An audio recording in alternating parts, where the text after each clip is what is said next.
Hey, thanks for joining me. Not too long ago, very recently, I reviewed the final issue of X-Force by Rob Liefeld in his original run.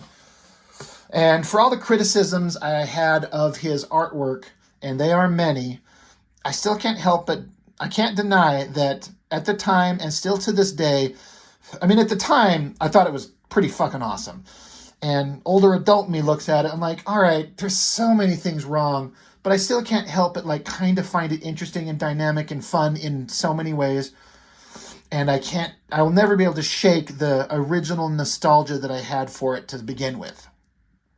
And it was kind of like it's at the end of an era as far as stuff being able to review, because everything Liefeld's done after that is diminishing returns of varying degree. In that same vein, in that same kind of idea, this is the same thing. This is the last issues of Jim Lee on X-Men in that original run in the 90s that was such a significant run. The thing that sucks, and it's kind of the same with Liefeld, because he kind of was doing diminishing artwork. Looks like he was doing just very basic layouts, handing it off to other inkers, trying to translate his rough-ass drawings. Jim Lee's artwork was getting significantly less involved. Whether he was just getting excited to run off to go do Image Comics, he wasn't putting in everything on these. And it's kind of an unfortunate way to end the run, but at least, it was kind of like like this is it. This is the last issue. And another thing that sucks is that I never ever gave any kind of a crap about Longshot. I never got the appeal. I was not there when he was introduced. I think it was probably a situation of, a story that worked at the time with an artist. I think it was Art Adams drawing the Longshot issues, and everyone was into that. And I understand that. I get that. I respect it. But has he ever been as interesting post that story? I don't know that he ever was. And I'd heard of Longshot, but these stories were the first time I ever read a book with Longshot in it. Now, they didn't do anything to help me be interested in the character. Not one bit. So we're going to look at both issues because Jim Lee only does half issues. Both books are essentially one story split into two. So, kind of lame. But we're going to look at them both. Issues 10, issue 11. I have to give credit. This shot of Mojo is okay. And Mojo's another character I never cared about. Longshot's kind of okay, but I like these little drawings on the sides on like this film. Well, it's not film reel. That's what I thought, but like TV screens. I like the artwork. I think this is just Jim Lee on his own. It doesn't say Williams inking. But Jim Lee just doing his own stuff. I thought that shot of Wolverine's face looks good. I think Jubilee looks good. The Psylocke face, I think it looks good. I kind of dig that. But we're going to go over them both, like I said. But let's get into, the end of Jim Lee's run on X-Men. So you got a Jim Lee joint with a supporting cast featuring Scott Lobdell, Scott Williams, with Wyacek, Alstaetter, and Panosian. Those are inkers. And then I don't know who Buhalis and Orzakowski. We know Orzakowski is a letterer. Is this Buhalis the color? I don't know. I wish they would be clear. But you can tell if you follow Jim Lee's work, you look at these books and this is not normal him. It's a lot less rendered and handed over to inkers to finish it up. Now, there's still some drawings that I think look pretty good, but it's not quite the same. And again, I don't care about Longshot. Here he is tumbling around, crashes into something. I think it's kind of a Wizard of Oz situation going on. So you don't know what's going on. This did not start in the previous X-Men books like this. Smashed house. There's a Yellow Brick Road. There's someone smashed down like the Wicked Witch that he killed. He doesn't know what's going on. How did I get here? And then he runs into the X-Men.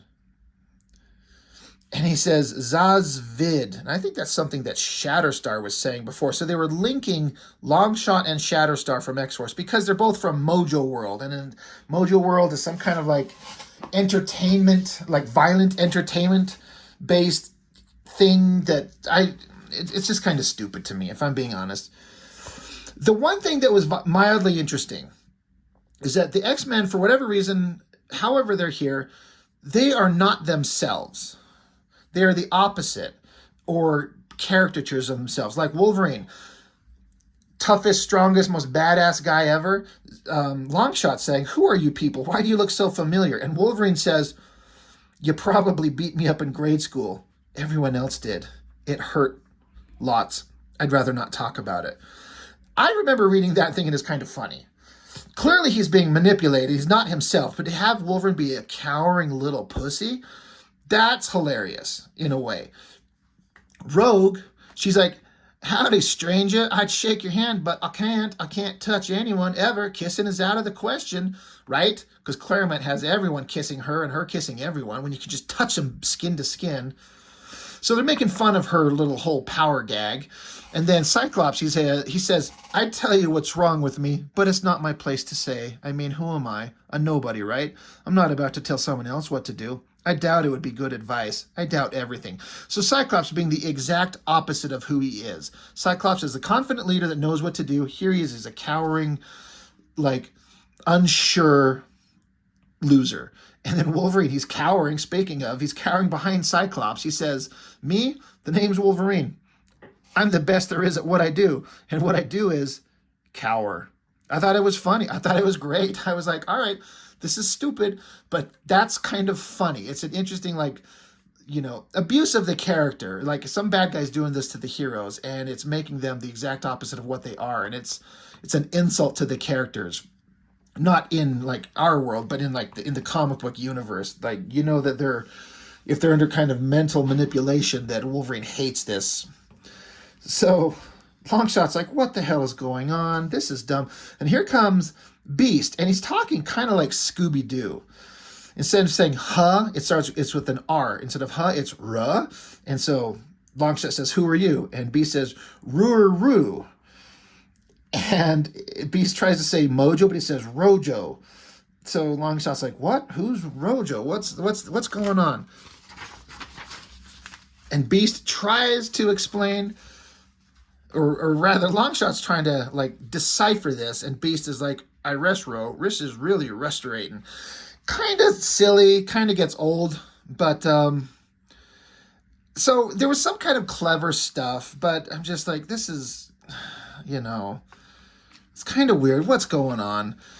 Again, another funny part with Wolverine is, Longshot's freaking out, and Wolverine says, "You're not going to ask us to hit anybody, are you?" So that was a good chuckle, just hearing Wolverine talk like this.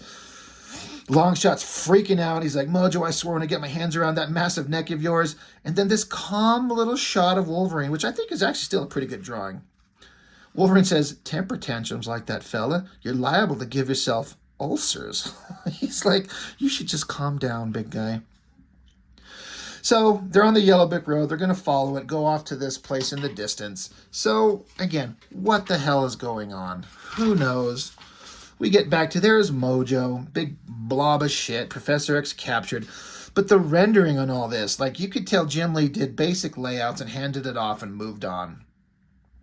I'm not saying he shouldn't have. You got other things going on, but you kind of wish that the guy would put in the full effort on every issue and end everything on, like, a high note. And this is a stupid story with stupid Longshot, half-assed artwork. It's kind of like ending your run on the X-Men like a bad fart blowing away in the wind. Like, who cares? I wish they would have, he would have put in his all.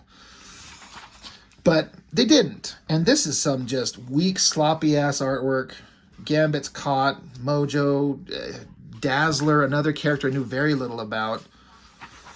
Kind of boring, but what it does is it looks like it flashes back into time when the X-Men ran into Dazzler again. Dazzler is a longtime member of the X-Men, and something's going on, and for some reason, I don't know why, it's like there's this weird little short, little twerpy guy, and Gambit notices him, but why is he in there? Why does he know all of them? How does this happen? Gambit sees something, this guy's trying to do a thing, so Gambit tackles him, but they all end up blasting away, landing in Mojoverse, and Wolverine's saying, Mojoverse again. He's like, I might as well get a summer home here, because he, in Wolverine number 52, ended up here somehow. But they got to fight with Mojo. Battle ensues. It's all kind of fine. It's like it has Jim Lee's layouts, his figure work, but not the rendering or the dynamic kind of interest that would normally be going on. Here's one version where it kind of works. This looks like Jim Lee. I mean, he doesn't require a lot of rendering because this Dazzler using her powers, so the coloring gets to sell it. But the angle works. Her powers are like she can transfer sound into energy. Yeah, her mutant ability to channel sound into light. So she's all charged up and powered up, and the coloring works. So the way that she's using her powers here, that works. Blast people away. Mojo's freaking out. She's blasting, shoots him in the head, and drills a little tiny hole in his head, but it doesn't really do anything. I always liked this top panel of these 3 shots of Dazzler doing like a jump flip kick. Like, I like the movement of all that. That works. That's pretty cool. But she's trying to get away. Bad guy shooting at her.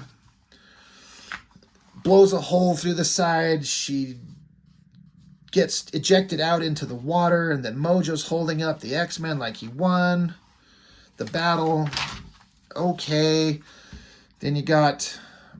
Again, I don't care. I remember I've read this. I don't care about it so much. I'm so not interested in this shit. I kind of don't care.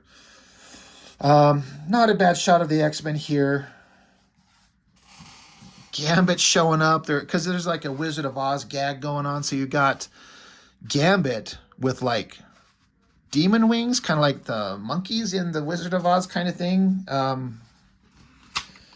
Kind of interesting. I remember seeing this shot here with Professor X being captured and these things stretched across his eyes and his mouth, and Mojo has those things going on too. And for a minute I thought they were trying to like imply that maybe Professor X in some alternate universe was Mojo, because I knew nothing about Mojo and I don't care and I don't want to know.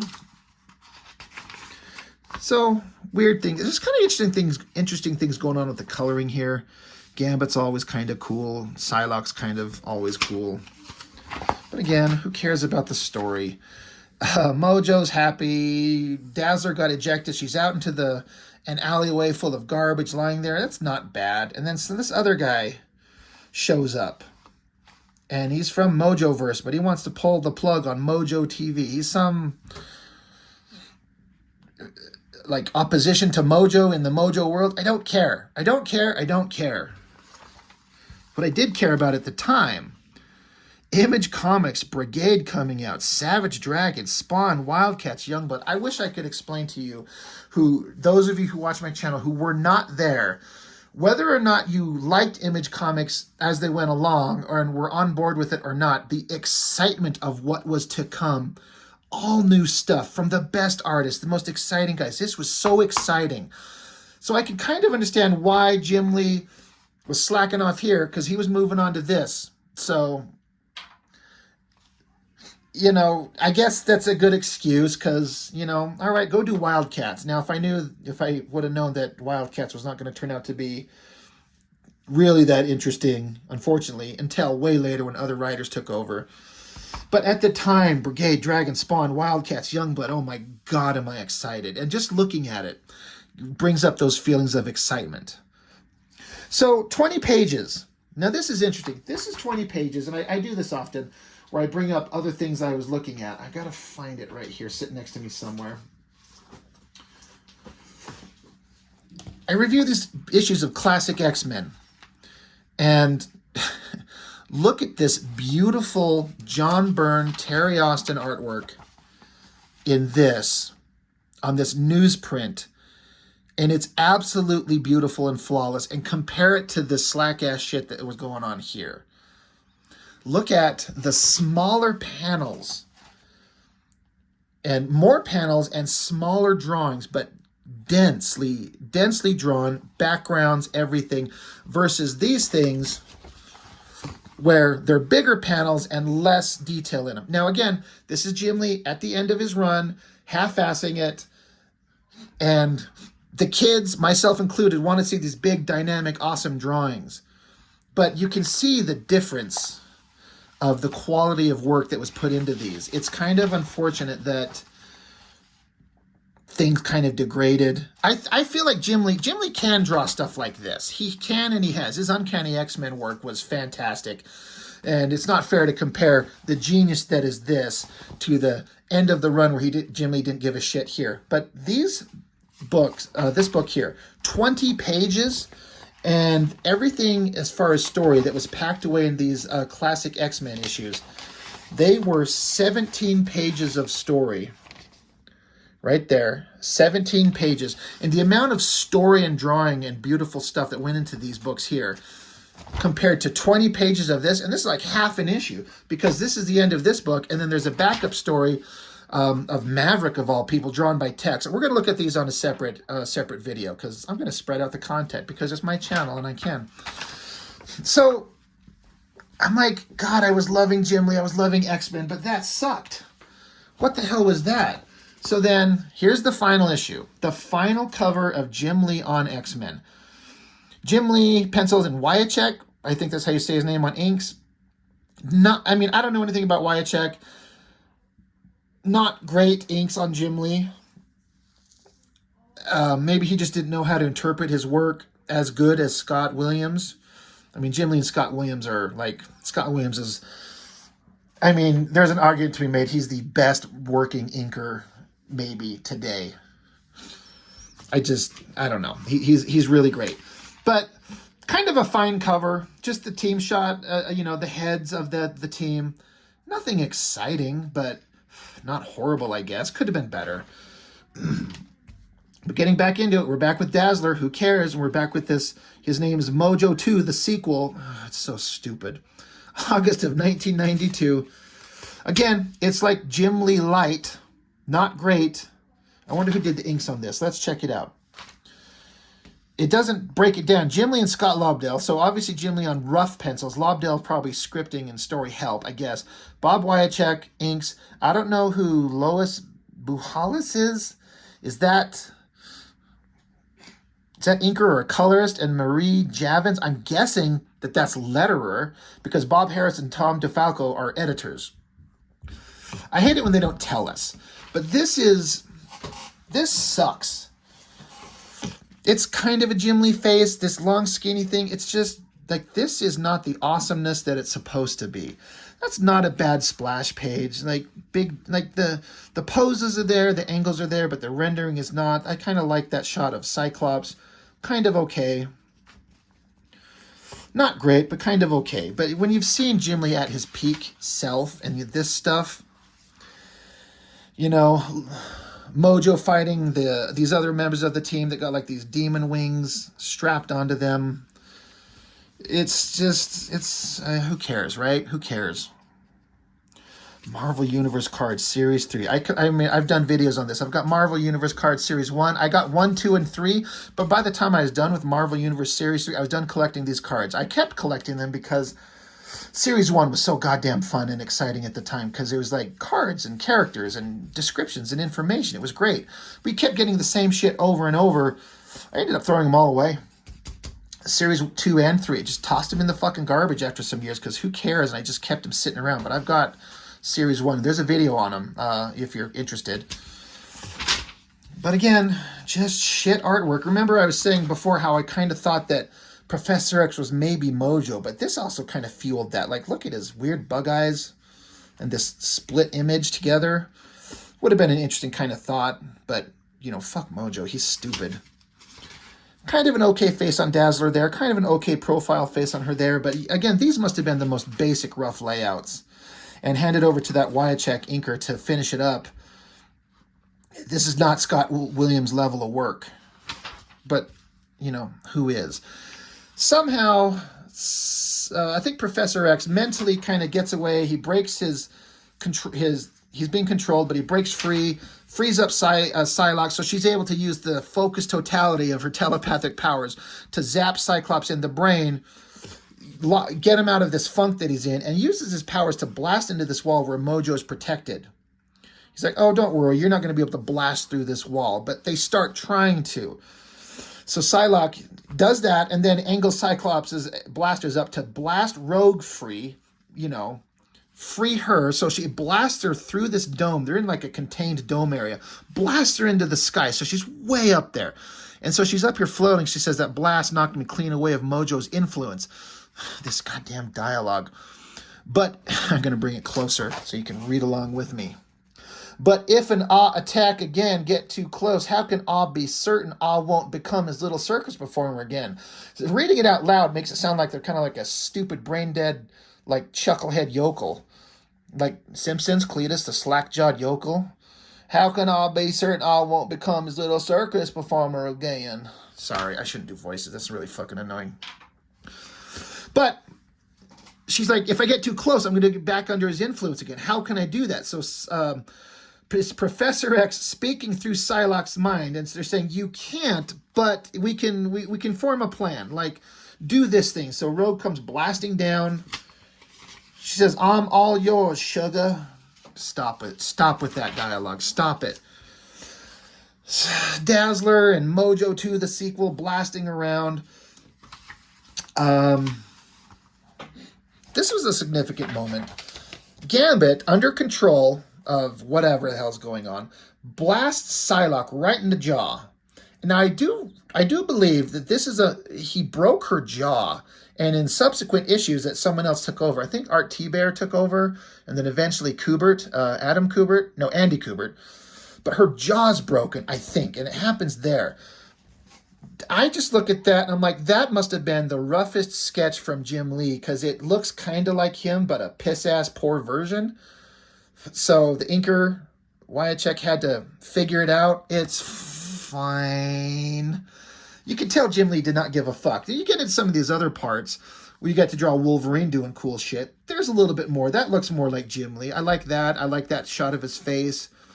Wolverine gets kind of freed of the mental control, and he's pissed. Comes jumping out. Jubilee thinks that she's about to get stabbed to death, but he jumps over her and slices at the wall that Cyclops blasted to weaken over here. They're all kind of like picking away at it, I guess. Kind of a good shot of Wolverine. It's not bad. I mean, it's far from the best and far from the most unique, but it looks pretty good. That face looks pretty damn solid. I like the kind of the lighting on the mask, like having a black mask, but drawing those highlights on there. That's a trick to learn how to spot those black. That's tricky. But then Wolverine gets blasted in the back by, I think it's Lila Cheney. So blasts Wolverine in the back, and Mojo's like, haha, yeah, they got you. And Wolverine's like slowly sliding down. And Wolverine's like, sooner than you think, bub. Like, he's like, don't worry, we're working on a plan. We're getting to you. So now that the glass is cracked, there comes Rogue, blasting down, punches into Mojo. Rogue, just punch him in the head, explode his brains, and please end this shit so we can get out of here. But now she's down. I hate Mojo. I hate him so much. He's so obnoxious. He's a fat tub of lard-ass shit in a media-focused world. He's like the worst kind of like YouTube reviewer. You know, he'd be a YouTube influencer these days. I can't stand him. But then there's Longshot, crawling up out of the smoke and debris. He's got a sword from somewhere. The X-Men are back to their normal selves, and a bunch of civilians are charging in to take over. Mojo blasts away. God, I don't care. I'm so disappointed. This is my last issue of X-Men by Jim Lee with his artwork. I was very much involved in these characters. And the part that made you interested in these characters is all the years of work that Claremont did, building them up into an interesting thing.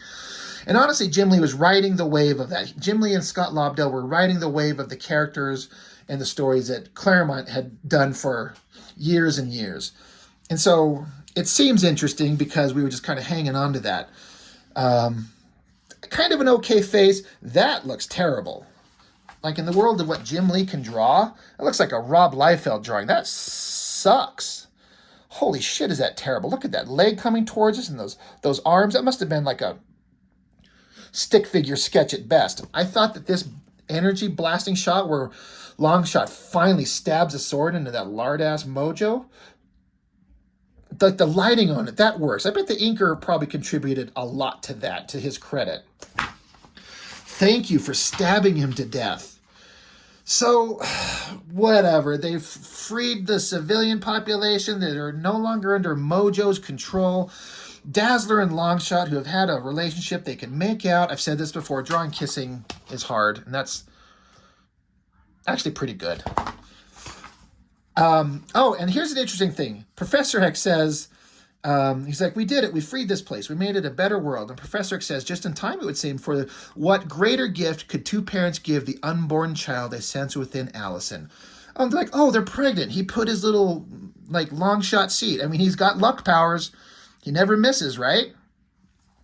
Fired one off and it hit its target. So she turns over and goes to Mojo 2, the sequel, and says, you're gonna make this world a good world, because if we're gonna stay here and raise our kid on this planet, who the fuck would raise their kid on Mojo World?